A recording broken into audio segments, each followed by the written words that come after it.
ನೀವು ಹಾಸ್ಪಿಟಲಿಗೆ ಹೋಗ್ಬಿಟ್ಟು ಸರ್ ನನಗೆ ಜ್ವರ ಇದೆ ಅಥವಾ ನೆಗಡೆ ಇದೆ ಅಥವಾ ಕೆಮ್ಮಿದೆ ಅಂತ ತೋರಿಸಿದರೆ ಸರ್ ಡಾಕ್ಟ್ರು ಚೆಕ್ ಮಾಡಿಬಿಟ್ಟು ಏನು ಹೇಳ್ತಾರೆ, ನಿಮಗೆ ವೈರಲ್ ಫೀವರ್ ಇದೆ ಅಂತ ಹೇಳ್ತಾರೆ.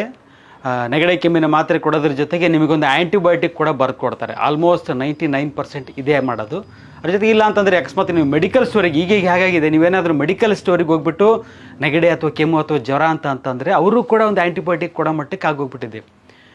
ಹೇಳೋದೇನು ಇವರು ಡಾಕ್ಟರ್ಸ್ ಎಲ್ಲ ಹೇಳೋದೇನು, ವೈರಲ್ ಫೀವರ್ ಸರ್ ಏನು ಅಂತ ನೀವು ಅಕಸ್ಮಾತ್ ಕೇಳಿದರೆ ಇದಿಲ್ಲ ವೈರಲ್ ಫೀವರ್ ಅಂತ ಹೇಳ್ಬಿಡೋದು, ಅದಕ್ಕೆ ಆ್ಯಂಟಿಬಯೋಟಿಕ್ ಟ್ಯಾಬ್ಲೆಟ್ ಕೊಡೋದು.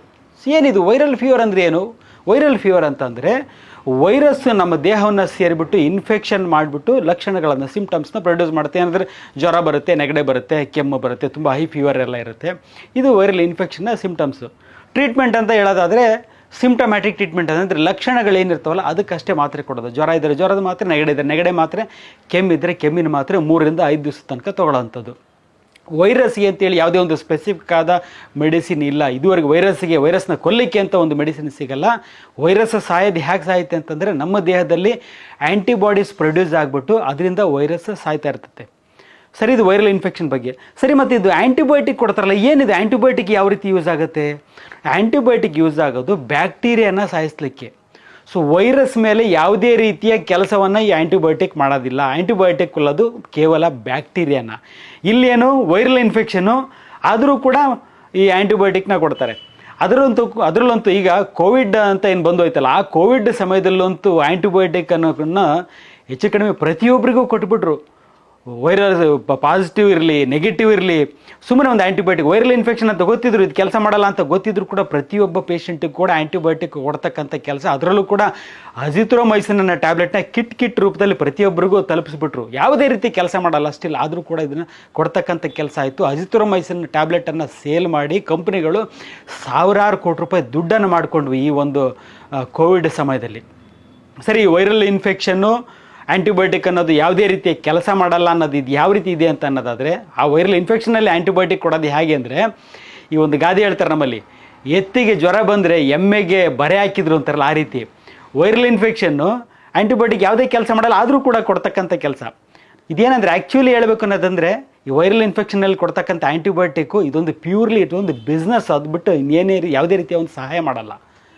ಸರಿ, ಯೂಸ್ ಅಂತೂ ಇಲ್ಲೇ ಇಲ್ಲ. ವೈರಲ್ ಇನ್ಫೆಕ್ಷನಲ್ಲಿ ಆ್ಯಂಟಿಬಯೋಟಿಕ್ ಕೊಡೋದು ಯಾವುದೇ ರೀತಿಯ ಒಂದು ಸಹಾಯ ಮಾಡಲ್ಲ, ಯೂಸ್ಲೆಸ್ ಇದು ಅನ್ನೋದು ಸತ್ಯ.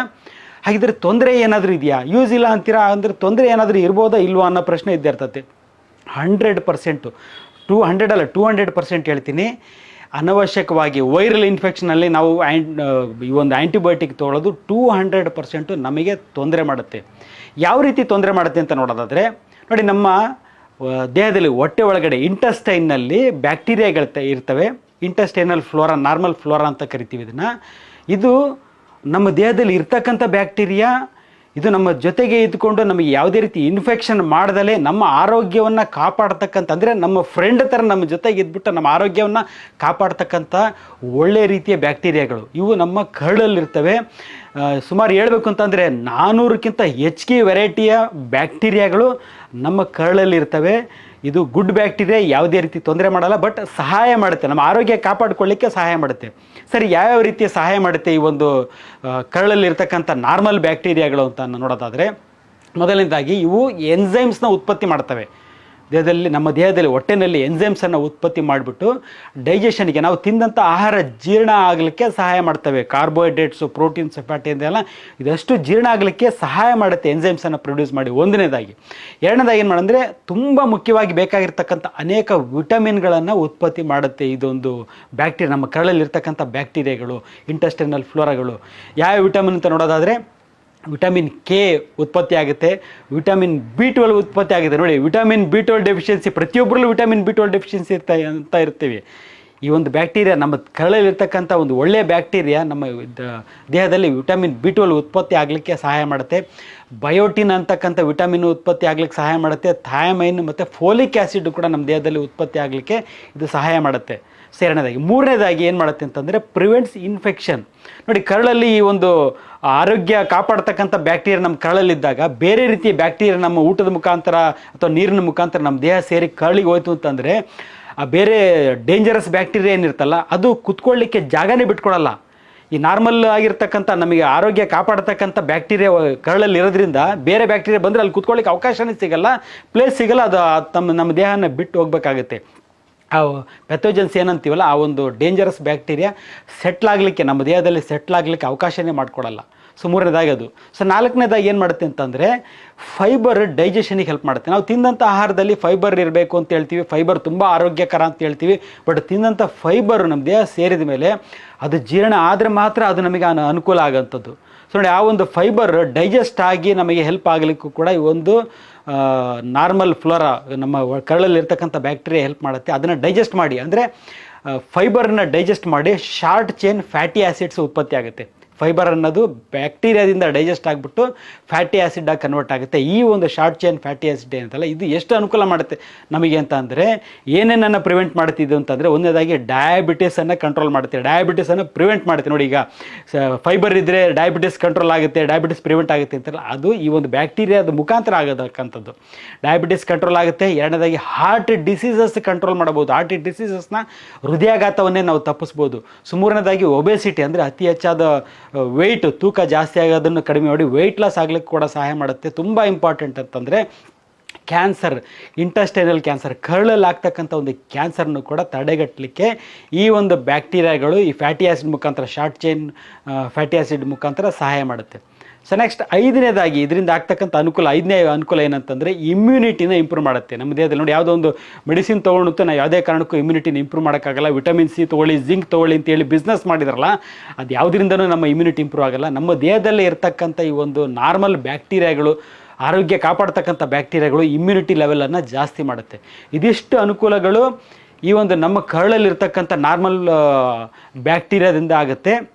ಬಟ್ ಆದರೆ ಅವಶ್ಯಕತೆ ಇಲ್ಲದಲ್ಲೇ ನಾವು ಅನವಶ್ಯಕವಾಗಿ ತಗೊಳ್ತಕ್ಕಂಥ ಆ್ಯಂಟಿಬಯೋಟಿಕ್ಕು ಈ ಒಂದು ನಮಗೆ ಅನುಕೂಲ ಮಾಡ್ತಕ್ಕಂಥ ಬ್ಯಾಕ್ಟೀರಿಯಾನ ಸಾಯಿಸುತ್ತೆ. ನೋಡಿ, ಎಷ್ಟೊಂದು ಉಪಯೋಗ ಇದೆ ಈ ಒಂದು ಬ್ಯಾಕ್ಟೀರಿಯಾದಿಂದ, ಬಟ್ ಅವಶ್ಯಕತೆಯೇ ಇಲ್ಲ. ಆದರೂ ನಾವು ಆ್ಯಂಟಿಬಯೋಟಿಕ್, ವೈರಲ್ ಇನ್ಫೆಕ್ಷನ್ ಅಂತೀವಿ, ಆ್ಯಂಟಿಬಯೋಟಿಕ್ ಕೊಡ್ತಾ ಇರ್ತೀವಿ. ಈ ಒಂದು ಆ್ಯಂಟಿಬಯೋಟಿಕ್ ಆ ಬ್ಯಾಕ್ಟೀರಿಯಾನ ಕೊಲ್ಲುತ್ತೆ. ಸೊ ಈ ಒಂದು ಬ್ಯಾಕ್ಟೀರಿಯಾ ಸಾಯೋದ್ರಿಂದ ಏನಾಗುತ್ತೆ ನೋಡಿ, ಈ ಒಂದು ಆ್ಯಂಟಿಬಯೋಟಿಕ್ ತೊಗೊಳ್ಳೋದ್ರಿಂದ ಏನೇನು ತೊಂದರೆ ಆಗುತ್ತೆ, ಅನವಶ್ಯಕವಾಗಿ ತೊಗೊಳ್ಳೋದು. ನೋಡಿ, ನಮಗೆ ಅವಶ್ಯಕತೆ ಅಂತ ಬರೋದು 5% ಅಷ್ಟೇ.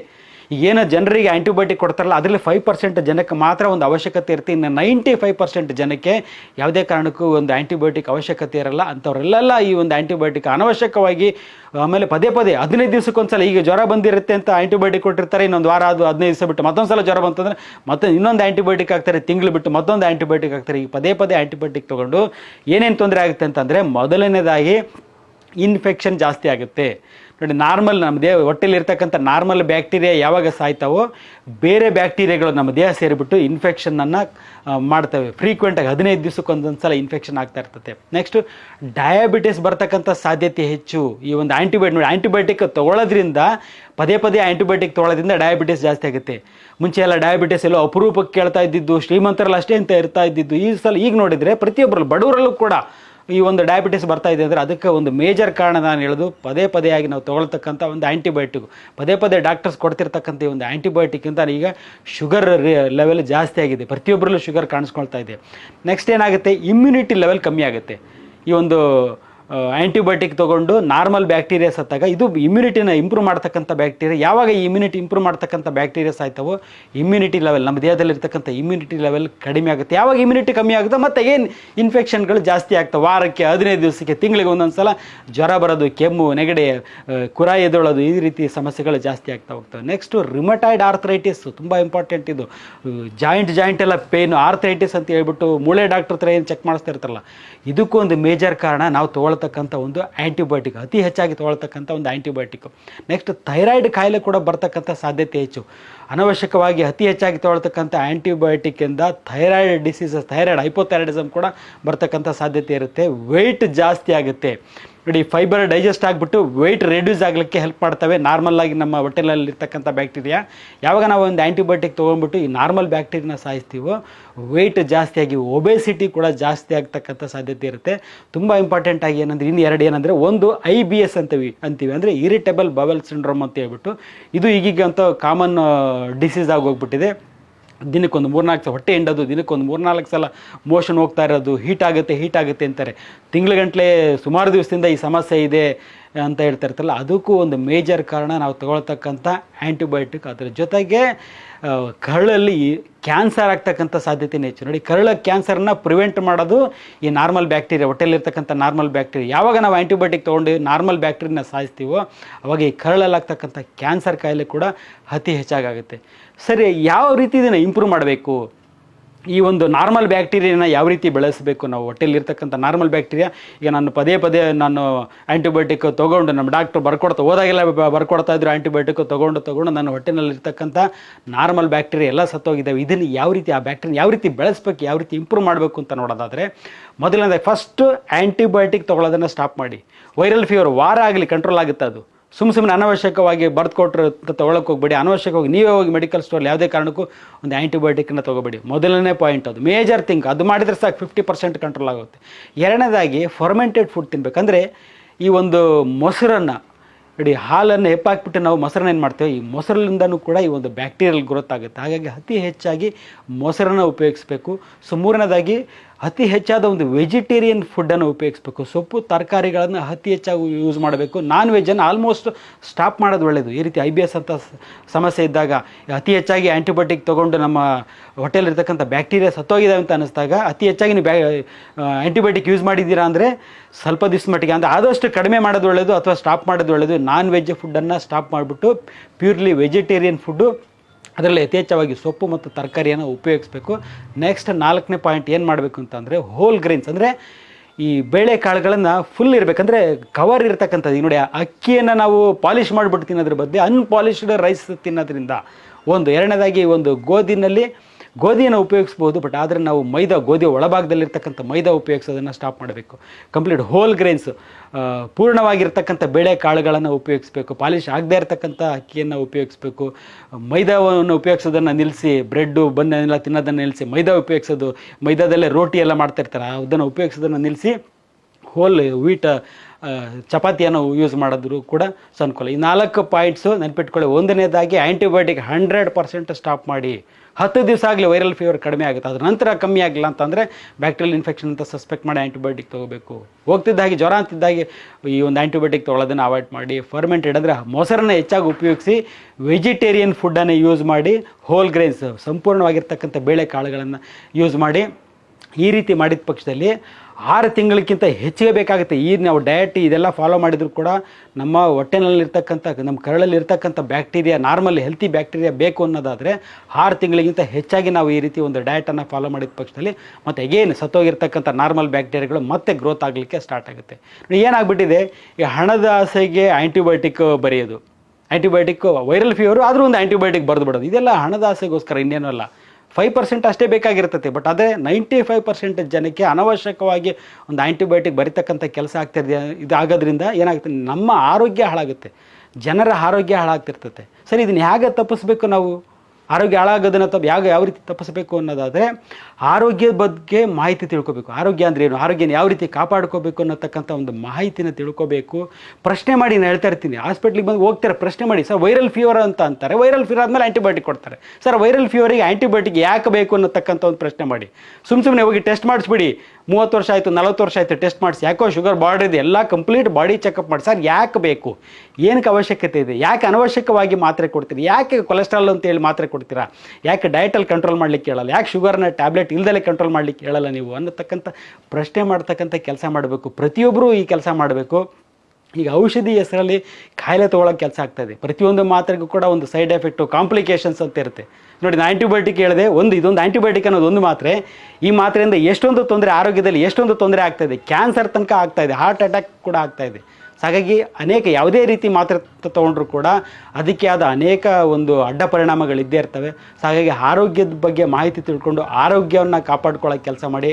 ಆದಷ್ಟು ಮೆಡಿಸಿನ್ ಅಷ್ಟೇ ಅಲ್ಲ, ಹಾಸ್ಪಿಟ್ಲ್ಗಳಿಂದನೂ ದೂರ ಇರಿ, ನಗ್ನಗ್ತಾ ಇರಿ, ಆರೋಗ್ಯವಾಗಿರಿ. ನಮಸ್ಕಾರ.